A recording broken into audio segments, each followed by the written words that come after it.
Eman, ano ang dinadasal mo sa Diyos? Na hindi po ako magbago. And I hope na hindi ka magbabago. Sabi nila, ang pinakamahirap na itago sa mundo ay ang pag-ibig. Pero sa panahon ng social media, may mas mahirap pa ba sa pagtatago ng katotohanan? Sa loob ng ilang taon, sina Eman at Jillian ay naging anino ng isa't isa. Bawat post, bawat story at bawat sulyap ay binibigyan ng kahulugan ng milyon-milyong netizens. Sila na ba ang susunod na relationship goals? O isa lamang itong masining na pagtatanghal? Ngayong gabi, ang katahimikan ay mababasag. Handa na silang magsalita, hindi bilang mga character sa inyong screen, kundi bilang mga tao.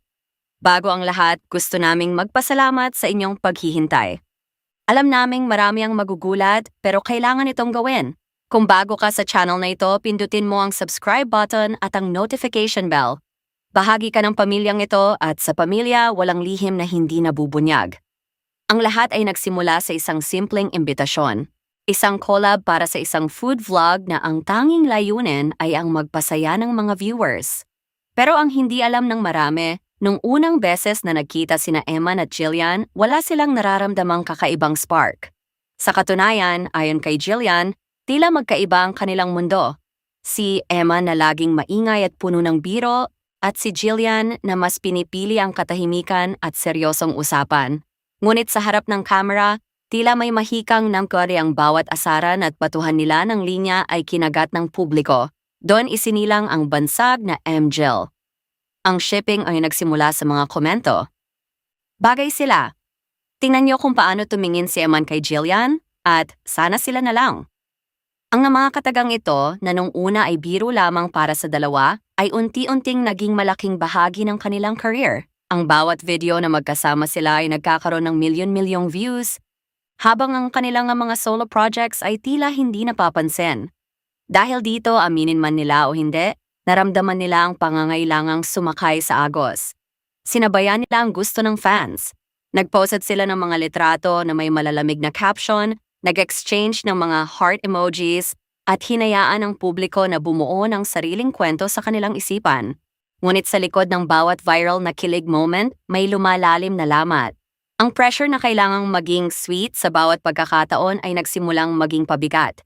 Hindi na nila malaman kung kailan sila umaarte at kailan sila nagpapakatotoo. Ang kanilang pagkakaibigan, na dapat sana ay natural, ay naging scripted sa paningin ng marami. Sa bahaging ito, ilalantad nila kung paano ang isang masayang collab ay naging isang gintong hawla na mahirap takasan.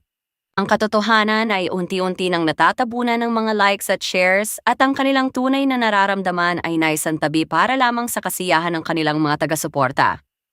Ito ang simula ng isang masalimuot na laro ng perception. Habang lumalaki ang kanilang fanbase, lalong naging mapanuri ang mga mata ng netizens. Hindi na lamang ang kanilang mga vlogs ang binabantayan, kundi pati na rin ang bawat galaw nila sa totoong buhay. Kapag nakitang may kasamang ibang kaibigan si Jillian, agad siyang babansagan na walang utang na loob kay Eman. Kapag naman si Eman ay hindi agad nakapag-react sa isang post ni Jillian, sasabihing may problema na ba ang relasyon.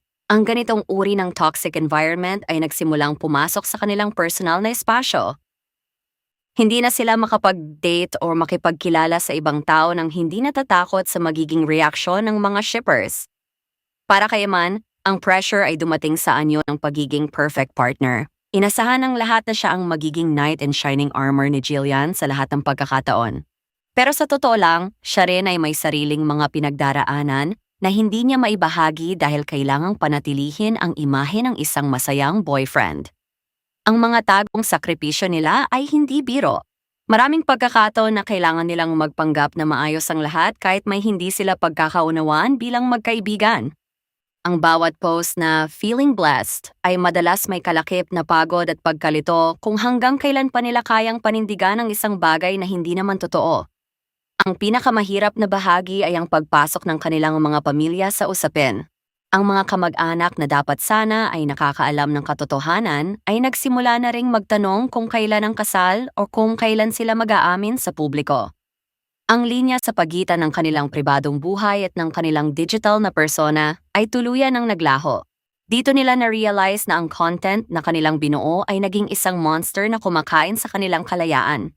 Ang bawat ngiti sa harap ng lens ay may katumbas na buntong hininga sa sandaling patayin ng camera. Ang bigat ng expectation ay naging laso na unti-unting sumisira sa kanilang mental na kalusugan at sa dalisay na pundasyon ng kanilang samahan. Dumating na ang sandaling kinatatakutan ng marami, ngunit pinakahihintay ng mga nagnanais ng katotohanan. Sa bahaging ito ng kanilang pahayag, kitang-kita ang seryosong emosyon sa mga mata ni na Eman at Jillian. Walang script, walang director at walang filter. Dito nila direktang sasabihin sa harap ng milyon-milyong nanonood, walang namamagitan sa aming dalawa.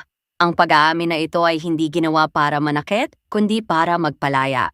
Sinabi ni Jillian na sa loob ng mahabang panahon, hinayaan nilang maniwala ang publiko dahil ayaw nilang makadismaya. Pero ang bigat ng kasinungalingan ay hindi na nila kayang dalhin habang buhay. Ayon kay Eman, ang Jillman ay isang magandang kabanata sa kanilang buhay. Pero ito ay isang kabanata ng pagkakaibigan at hindi ng pag-iibigan. Nilinaw nila na kahit kailan ay hindi sila pumasok sa isang opisyal na relasyon. Ano mga kilig moments na nakita ng lahat ay produkto ng kanilang natural na chemistry bilang magkaibigan na sadyang pinalaki ng interpretasyon ng publiko. Masakit man aminin, kailangan nilang basagin ang ilusyon dahil nais nilang maging tapat sa kanilang mga sarili. Ang pag-ibig na inaasahan ng marami ay wala roon at hindi nila ito pwedeng ipilit kung hindi ito kusa na nararamdaman ng kanilang mga puso. Ang desisyong ito ay hindi naging madali. Maraming gabi ang ginugol nila sa pag-uusap kung paano ito sasabihin nang hindi nawawala ang kanilang mga supporters. Ngunit sa huli, mas nanaig ang kagustuhan nilang maging malinis ang konsensya. Nais nilang simulan ang bagong taon na wala nang itinatago. Ang kanilang pag-amin ay nagsisilbing tuldok sa isang mahabang kwento ng pag-aakala. Sa pamamagitan nito, binibigyan nila ng pagkakataon ng kanilang mga sarili na makahanap ng tunay na pag-ibig sa ibang tao sa tamang panahon, nang walang anino ng isa't isa na humahadlang. Ito ay isang masakit na realidad, pero ito ang tanging paraan upang manatiling buo ang kanilang respeto sa bawat isa. Sa gitna ng pagkadismaya ng ilang fans, nais ni na Eman at Jillian na bigyang diin ang isang bagay, ang kahalagahan ng pagkakaibigan. Sa mundong ito na asapayang, ang sukatan ng tagumpay ng isang lalaki at babae ay kung magiging magkarelasyon sila, nais nilang ipakita na awanyang friendship ay sapat na. Para sa kanila, ang label na magkaibigan ay hindi isang downgrade mula sa pagiging magkasintahan. Sa katunayan, ito ay mas matatag na pundasyon. Ang friendship ay walang breakup, walang selosang nauuwi sa hiwalayan, at walang pressure na kailangang laging maging perpekto. Ito ay ang pagtanggap sa bawat isa kahit sa pinakapangit na bersyon ng kanilang mga sarili. Ibinahagi ni Emma na mas pinapahalagahan niya ang presensya ni Jillian bilang kanyang sandigan kaysa sa maging kasintahan niya ito na maaring mawala rin pagkalipas ng ilang buwan. Ang lalim ng kanilang pinagsamahan ay hindi matatawaran ng anumang romantic label.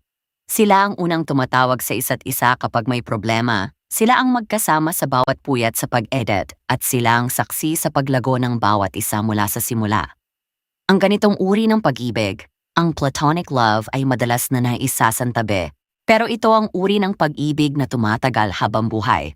Nais nilang maging ehemplo na okay lang na maging malapit ang isang lalaki at babae nang walang mali siya. Ang kanilang kwento ay isang paalala na ang tunay na connection ay hindi kailangang nauuwi sa altar. Minsan ang pinakamagandang regalo na maibibigay mo sa isang tao ay ang espasyo na maging kaibigan ka lang. Sa pamamagitan ng pagpili sa friendship over romance, iniligtas nila ang kanilang samahan mula sa posibleng pagkawasak na dala ng pilit na damdamin. Ipinakita nila na ang pagiging tapat sa nararamdaman, kahit na hindi ito ang inaasahan ng mundo, ay ang pinakamataas na anyo ng respeto. Ang MJL ay mananatili, pero sa mas malinis, mas totoo at mas malayang anyo nito. Ito ang samahan na hindi kailanman mabubuwag ng anumang trending topic o viral na balita. Sa pagtatapos ng kanilang pahayag, binuksan ni na Eman at Jillian ang pinto para sa susunod na kabanata ng kanilang mga buhay. Ang video na ito ay hindi ang wakas ng kanilang paggawa ng content, kundi ang simula ng isang mas makabuluhang paglalakbay. Mula ngayon, ang mga vlogs na makikita nyo ay wala ng pilit na kilig. Mas magiging focus sila sa kanilang mga individual na pangarap habang nananatiling magkatuwang sa trabaho. Inaasahan nilang ang kanilang mga fans, ang mga tunay na nagmamahal sa kanila ay mananatili kahit na nabago na ang takbo ng kanilang kwento. Nagpasalamat sila ng buong puso sa mga taong naging bahagi ng MJL journey. Sa mga gumawa ng fan arts, sa mga nag-attend ng kanilang events, at sa mga taong ipinagtanggol sila sa gitna ng mga bashers. Ang pagmamahal na ibinigay ng fans ay hindi mawawala sa kanilang mga puso.